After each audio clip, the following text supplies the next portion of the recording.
How does the simplest eddy current test instrument works? This and more you will find out now.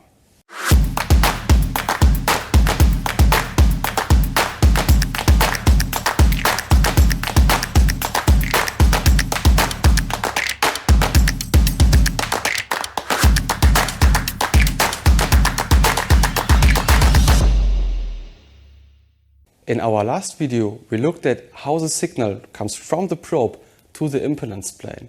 And today we will take a look at how the diffuctometer M processes the signal to view it as a bar graph. So let's take a look on some animations. First, we hold the probe in the air and record the 0 point. Then the system needs the material point. We put the probe on the material and record the point.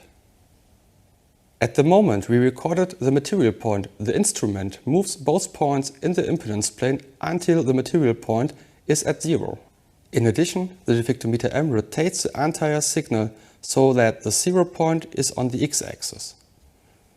Now we can move the probe over the crack and see the crack signal in y direction. Our liftoff is in x direction.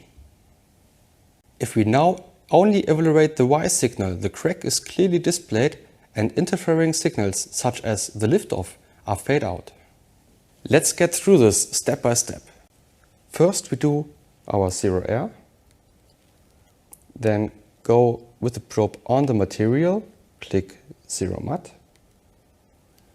move a little bit, and now our liftoff signal is already in x direction. And now when we go over a crack, our crack signal is in right axis and actually the signal is now displayed as a bar.